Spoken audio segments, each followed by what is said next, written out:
हर दिन एक भिखारी दरवाजे के पास आकर भीख मांगता था और घर का मालिक हमेशा घर के बाहर आते ही उसे देखकर फिर जाया करता। कई बार उसके लिए गालियां भी बकता। वो कहता तू जिंदा ही क्यों है, पूरी जिंदगी ऐसे ही भीख मांगेगा क्या, धरती का बोझ क्यों बना बैठा है। और कभी कभी उस भिखारी को गुस्से में वह धक्का भी मार दिया करता। इतना कुछ हो जाने के बावजूद अधिकारी के मुंह से सिर्फ यही निकलता कि भगवान सेठ को धंधे में बड़ा नुकसान होने की खबर मिली। सेठ बहुत परेशान था कि तभी उसके दरवाजे पर वही भिखारी आया।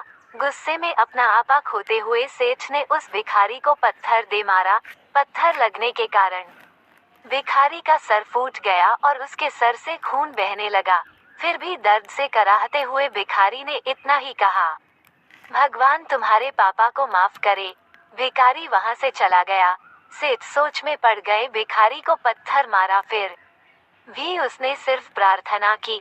सेठ का गुस्सा शांत हुआ, शेर का मन शांत हुआ। भिखारी का रहस्य जानने के लिए सेठ ने भिखारी का पीछा करना शुरू कर दिया।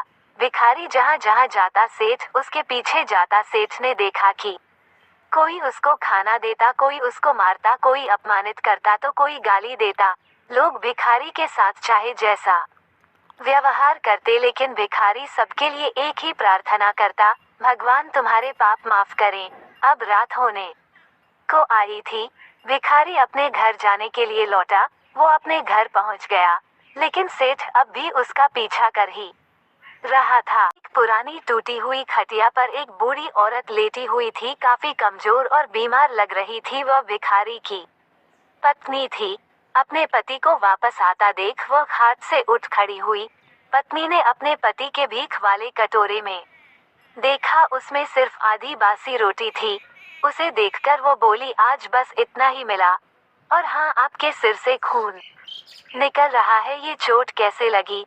बूढ़ा भिखारी बोला, आज बस इतना ही मिला, किसी ने कुछ दिया ही नहीं, सबने गालियां दी और एक नए पत्थर भी फेंकना, इसीलिए मेरा सर फट गया। एक गहरी ठंडी सांस लेकर बूढ़ा भिखारी फिर से बोला, यह मेरे ही पापों का फल है। तुम्हें याद है कुछ सालों पहले हम कितने अमीर थे, क्या कुछ नहीं था हमारे पास। हमारे पास हर चीज जरूरत से ज्यादा थी, लेकिन हमने कभी दान नहीं किया। और उससे भी बुरा हमने उस अंधे भिखारी के साथ किया जो हमारे द्वार पर भी मांगने आया करता था। बूढ़ी पत्नी की आंखों में आंसू आ गए। वो बोली, हाँ, हम उस बेचारे अंधे के साथ बहुत बुरा करते थे, उसका अपमान करते थे, उसे खाने के लिए रोटी की जगह कागज दिया करते, का मजाक उड़ाया करते और कभी कभी मारा भी करते।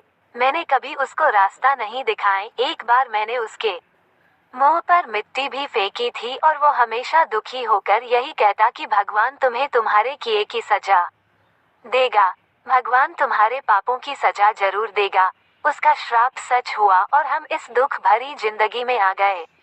भिखारी बोला, हाँ, उसका श्राप सच हुआ, इसलिए मैं किसी को बददुआ नहीं देता, चाहे कोई मेरे साथ कैसा भी बर्ताव करे। मैं हमेशा उसके लिए प्रार्थना करता हूँ। मैं नहीं चाहता कि कोई भी हमारे जैसे जिंदगी का अनुभव करे, किसी को भी हमारे जैसे दुखों का सामना करना पड़े। वो नहीं जानते कि वो कितना बड़ा पाप कर रहे हैं, इसलिए अनजाने में हुए पाप की ऐसी सजा किसी को भी मिले मैं नहीं चाहता। सेठ वहीं पर छुपकर यह सारी बातें सुन रहा था। अब उसे सब कुछ समझ में आ गया था। भिखारी और उसकी पत्नी ने वो आधी रोटी मिल बांट कर खाए और भगवान को धन्यवाद बोलकर सो गए।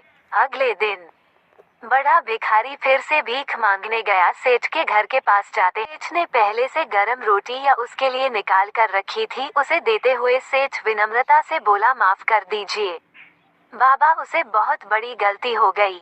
बूढ़ा भिखारी बोला, भगवान तेरा भला करे। इतना कहकर वो आगे निकल गया। इस कहानी से जो सीख लेने लायक है वो बड़ी ही सिंपल है कि आदमी चाहे किसी के बारे में बुरा कहे या भला करे, लेकिन भगवान सिर्फ कर्म के हिसाब से उसको फल देता है। क्या हुआ अगर भगवान नहीं दिखता है, लेकिन ये बात बिल्कुल सच है, उसके खाते में सबका हिसाब बहुत बहुत पक्का होता है।